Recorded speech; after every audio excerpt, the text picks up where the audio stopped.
Assalamualaikum warahmatullahi wabarakatuh. Sebelum kita memulai belajar, mari kita berdoa bersama-sama. Rabbi zidni ilman warzuqni fahma waj'alni minas sholihin.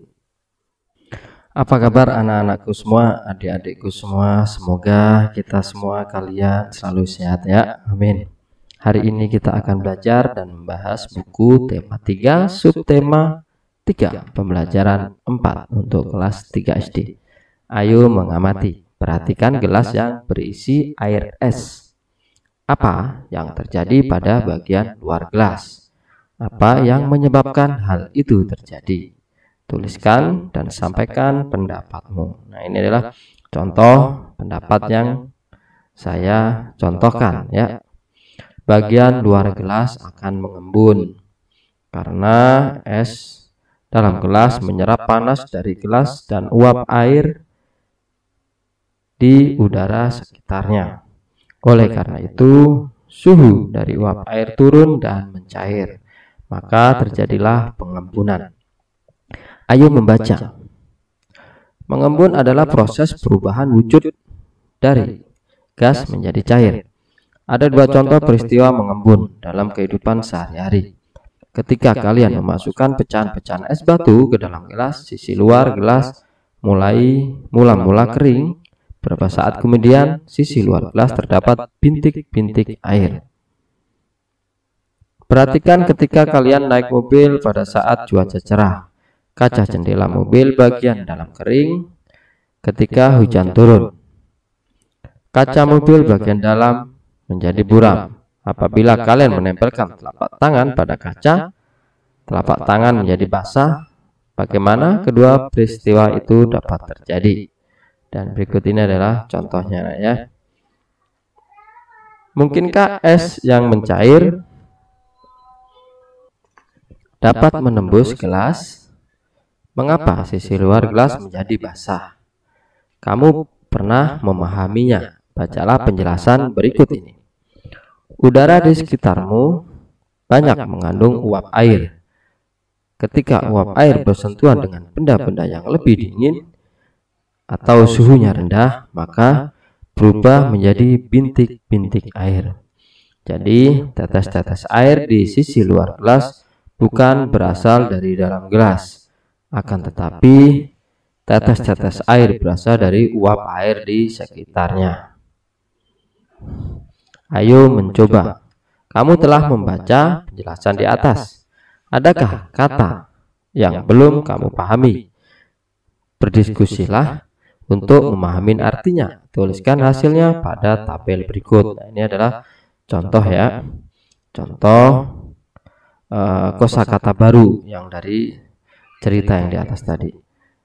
Kosakata baru cuaca yang artinya keadaan yang terjadi di bumi ya kan. Cuaca bisa hujan, bisa panas, itu namanya cuaca. Uap air, penguapan terjadi pada saat suhu panas. Saat suhu panas akan timbul penguapan. Suhu, ukuran temperatur panas atau dingin yang ada pada suatu benda atau ruangan. Buatlah kalimat dari kosakata tersebut. Pilihlah satu kata saja. Nah, silakan kalian membuat dari salah satu kata saja. Nah, sini adalah contoh yang saya buatkan. Cuaca hari ini cukup panas. Ayo mengamati. Kamu perlu mengetahui contoh lain tentang proses mengembun.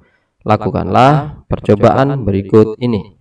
Alat dan bahan. 1. Siapkan gelas berisi air panas atau hangat. Tutuplah gelas tersebut dengan tutup gelas seperti ini. Ini air panas atau gelas ya. Ditutup ya. Ketiga, biarkan 1-2 menit. Keempat, bukalah tutup gelas tersebut. Perhatikan yang terjadi di permukaan tutup gelas. Kamu telah mengamati hasilnya, tuliskan hasil percobaanmu. Nah, ini adalah contoh dari hasil percobaan ya.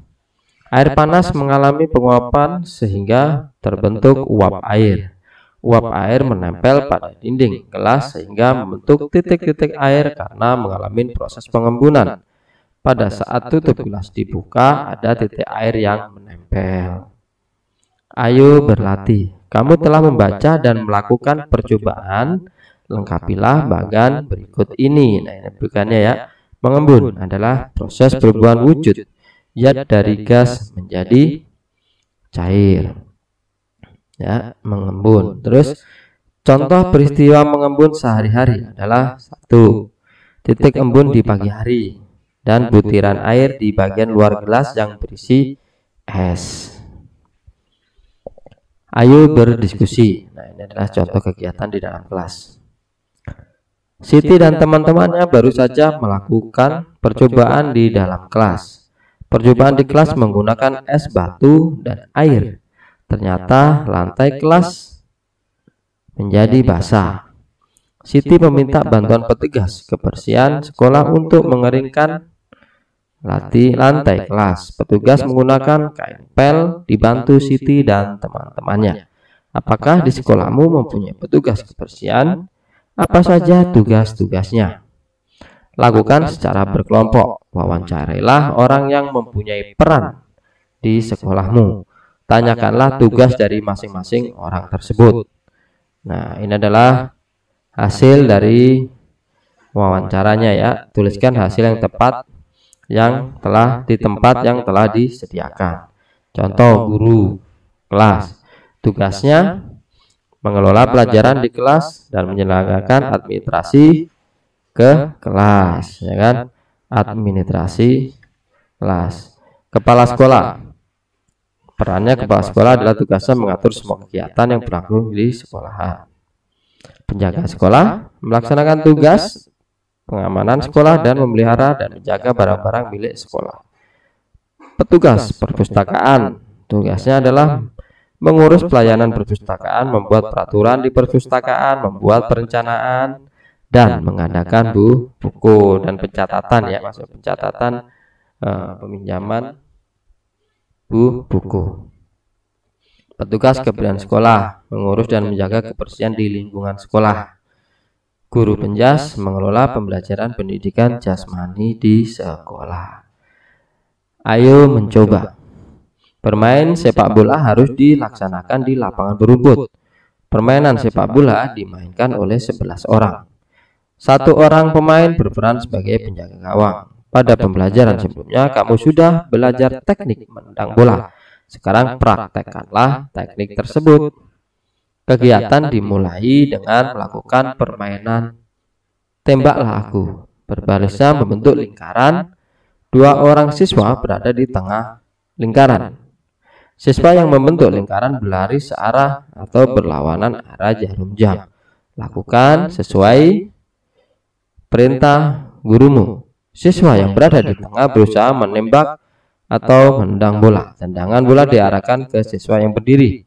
Siswa yang terkena bola bagian lutut ke bawah dianggap kalah dan bagian dan ganti berjaga di tengah lingkaran. Bola ditendang setelah mendengar bunyi peluit dari guru. Gunakan bola plastik untuk permainan ini. Nah, seperti ini contohnya, berputar ya kan? Berputar kebalikan dari arah jarum jam. Jadi 2 orang ini menendang ke arah orang yang sedang berputar, tapi harus di bawah lutut ya. Kalau di bawah lutut dianggap mereka ini adalah kalah. Kamu telah melakukan permainan. Sekarang kamu akan berlatih menendang bola. Nah, seperti ini contohnya anak ya. Demikian anak-anakku, semoga kalian mengerti dan mudah memahami. Terus kalian belajar dan jangan pernah menyerah. Semoga apa yang disampaikan juga bisa membantu para orang tua untuk lebih mudah mengajarkan kepada putra dan putrinya, ya kan? Jawaban ini hanya sebagai contoh untuk mempermudah orang tua menjelaskan kepada anak-anaknya. Tetap semangat belajarnya dan selalu kerjakan tugas-tugas dari sekolah. Wassalamualaikum warahmatullahi wabarakatuh. Terima kasih. Tetap semangat belajarnya dan tonton video-video selanjutnya.